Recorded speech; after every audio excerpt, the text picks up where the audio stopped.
നെല്ല് സംഭരണത്തിൽ മില്ലുടമകൾക്കെതിരെ ഗുരുതര ആരോപണവുമായി കർഷകർ കൂടി രംഗത്തെത്തുന്നത്. മില്ലുടമകൾ കർഷകരിൽ നിന്ന് ശേഖരിക്കുന്ന നെല്ല് അരിയാക്കി കഴിഞ്ഞാൽ സപ്ലൈകോക്ക് കൈമാറുന്നില്ല എന്നുള്ളതാണ് ആരോപണം. പാലക്കാടൻ മട്ട ഉൾപ്പെടെയുള്ള അരി വിദേശത്തേക്ക് കയറ്റി അയക്കുകയാണെന്നും മറ്റ് സംസ്ഥാനങ്ങളിൽ നിന്ന് കുറഞ്ഞ വിലയ്ക്ക് ലഭിക്കുന്ന അരി മില്ലുടമകൾ സപ്ലൈകോയ്ക്ക് നൽകുകയാണെന്നുമാണ് കർഷകരുടെ ആരോപണം.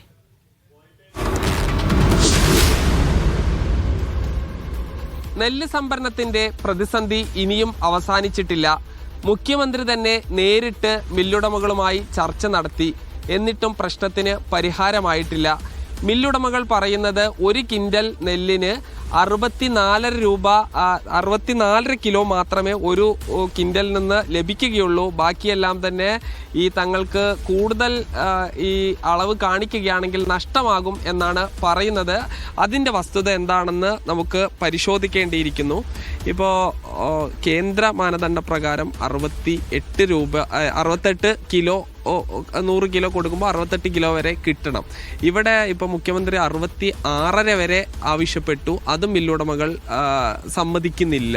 സത്യത്തിൽ ഇവർക്ക് ഈ ഇപ്പോഴത്തെ മോഡേൺ റൈസ് മില്ലുകളൊക്കെ വന്നതോടുകൂടി ഇതിൻ്റെ അളവ് കുറയുന്നുണ്ടോ? എന്താ സംഭവിക്കുന്നത്? ഞങ്ങൾ മനസ്സിലാക്കുന്നത്, ഞങ്ങൾക്ക് അതിൻ്റെ ശാസ്ത്രീയമായ വശങ്ങളൊന്നും അറിയില്ല. കഴിഞ്ഞ കാലഘട്ടങ്ങളിലൊക്കെ ഏറ്റവും കൂടുതൽ പെർസെൻറ്റേജ് കിട്ടുന്നത് പാലക്കാട് ജില്ലയിലാണ്, പ്രത്യേകിച്ച് മണൽപ്പാടങ്ങളിൽ.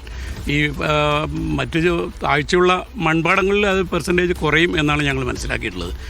ലോക്കൽ മില്ലുകളിൽ 1-ാം നമ്പറും 7-ാം നമ്പറും ഒക്കെ ചെയ്യുമ്പോൾ ഈ മോഡേൺ റൈസ് മില്ല് കുറേ കൂടി കൂടുതൽ കിട്ടേണ്ടതാണ്. ഡാമേജ് അങ്ങനെ കൂടുതൽ വരാറില്ല. അതുപോലെ തന്നെ പൊടിയരി മറ്റു കാര്യങ്ങളൊന്നും അങ്ങനെ നഷ്ടപ്പെട്ടു പോവില്ല എന്നാണ് ഞങ്ങൾ മനസ്സിലാക്കുന്നത്. അപ്പോൾ അവരെ ഒരു കടുംപിടുത്തം ബാക്കിയുള്ള ഇന്ത്യയിൽ കേന്ദ്ര ഗവൺമെൻറ് എടുത്തുള്ള തീരുമാനം 68 കിലോ എന്നുള്ളതാണ്. അത് ഞങ്ങൾക്ക് ബാധകമല്ല. ഞങ്ങളുടെ ഈ ഭാഗത്ത് പെർസെൻറ്റേജ് കുറവാണ് എന്നാണ് അവരുടെ വാദം. അതിൻ്റെ മറ്റു കാര്യങ്ങൾ എങ്ങനെയാണ് എന്താണ് എന്ന് ശാസ്ത്രീയമായി പരിശോധിക്കേണ്ടതാണ്. സർക്കാരിൻ്റെ സംവിധാനങ്ങൾ ഇപ്പോൾ ഉണർന്ന് പ്രവർത്തിക്കുന്നില്ല എന്നുള്ളതാണ് യാഥാർത്ഥ്യം. പാലക്കാട് ഇപ്പോൾ ആലത്തൂർ മോഡേൺ റൈസ് മില്ല് കൂടി, അതുപോലെ തന്നെ പാഡിക്കോ ഇപ്പോൾ സംരക്ഷിക്കുന്ന രംഗത്തില്ല.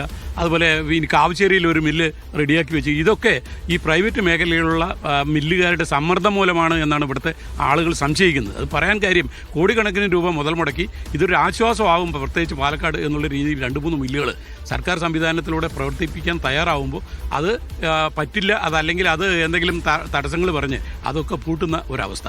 അപ്പോൾ ഇത് നമുക്ക് കുറേ കൂടി മെച്ചപ്പെട്ട ഒരു പെർസെൻറ്റേജ് വേണം എന്നാണ് അവരുടെ ഡിമാൻഡ്. മുഖ്യമന്ത്രി അത് 64 പോയി 66 എന്ന് ഓഫർ ചെയ്തതിൽ പറ്റില്ല. ഇവർ കടുംപിടുത്തം പിടിച്ച് നിൽക്കുക മില്ലുകാർ. അപ്പം മില്ലുകാരാണ് ഈ കാര്യത്തിൽ തീരുമാനമെടുക്കേണ്ടത്. ഉൽപ്പാദിപ്പിക്കുന്ന കർഷകനോ അതല്ലെങ്കിൽ ഭരണാധികാരി നിയന്ത്രിക്കുന്ന മുഖ്യമന്ത്രി ഉൾപ്പെടെ അവരുടെ മുഖവിലേക്ക് എടുക്കാതെ ഞങ്ങൾക്ക് ഇത് തുടരാൻ പറ്റില്ല എന്നാണ് മില്ലുകാരുടെ വാശി. അത് ഈ പാലക്കാട്ടിലെ മില്ലുകാർ അല്ലെങ്കിൽ പിന്നെ കാലടിയിലെ മില്ലുകാർ മാത്രമേ ഈ ടെൻഡർ വിളിച്ച് അടുത്ത സ്റ്റേറ്റിൽ നിന്ന് വല്ല മില്ലുകാർ കൂടി ഇതിൽ ഉൾപ്പെടുത്തിയാൽ അവർ കൂടി ഈ രംഗത്തേക്ക് വരട്ടെ. അപ്പോൾ അവർ കുറഞ്ഞ ഇതിന് പെർസെൻറ്റേജിന് കൊടുക്കാൻ തയ്യാറാകുകയാണെങ്കിൽ അത് നമുക്ക് ഗുണകരമാകും എന്നാണ് ഞങ്ങൾക്ക് തോന്നുന്നത്. ഈ മില്ലുകാർ ഇതിൽ സമ്മർദ്ദങ്ങൾ ഉണ്ടാക്കി ഇവരുടെ ആളുകൾ തന്നെയാണല്ലോ ഇപ്പോൾ 19 രൂപയ്ക്ക് 20 രൂപയ്ക്ക് നെല്ല് വാങ്ങുന്നത്. ഇതേ ഏജന്റുമാർ ഇതേ മില്ലിലേക്ക് ഇപ്പോൾ കുറഞ്ഞ വിലയ്ക്ക് കൃഷിക്കാരെ സമ്മർദ്ദം ചെലുത്തി നെല്ല് വാങ്ങുന്ന ഒരു അവസ്ഥ ഇപ്പോൾ നിലവിലുണ്ട്. ഒട്ടുമിക്ക കൃഷിക്കാരും ഈ നെല്ല് വിറ്റ് തുടങ്ങി. അവർക്ക് ഇത് സംരക്ഷിക്കാനോ അതല്ലെങ്കിൽ ഇത് എടുത്തു വയ്ക്കാനുള്ള സാഹചര്യങ്ങളില്ല. അത് സംരക്ഷിച്ച് നിർത്താനുള്ള, നനയാതെ സൂക്ഷിക്കാനുള്ള സംവിധാനങ്ങളില്ല. അപ്പോൾ അതുകൊണ്ട് ഏറ്റവും കുറഞ്ഞ വിലയ്ക്ക് അവർക്ക്. അപ്പോൾ ഈ കാര്യം നേരത്തെ കൂട്ടി അറിഞ്ഞ് എല്ലാ കാലഘട്ടങ്ങളിലും ഈ 1-ാം വിള സംഭരണത്തിൽ ഇത്തരത്തിലുള്ള ക്രൈസിസ് ഉണ്ടാക്കുന്നത് പതിവാണ്. അതിന് വശംബദ്ധരായി ഇപ്പോൾ ഗവൺമെൻറ് കൂട്ടത്തിൽ നിൽക്കുന്നു എന്നാണ് ഞങ്ങൾ സംശയിക്കുന്നത്. ഈ പാലക്കാടൻ മട്ട എന്നുള്ളത് ഈ അന്താരാഷ്ട്ര മാർക്കറ്റിൽ തന്നെ വലിയൊരു പ്രശസ്തമായതാണ്. പക്ഷേ ഇത് സപ്ലൈകോ ആണ്, ഈ മില്ലുകാർ ഇത് അരിയാക്കി സപ്ലൈകോക്കാണ് കൊടുക്കുന്നത്. പക്ഷേ ഈ നമ്മുടെ റേഷൻ കടകൾ വഴി ഈ പാലക്കാടൻ മട്ട എനിക്കിതുവരെ കിട്ടിയിട്ടില്ല.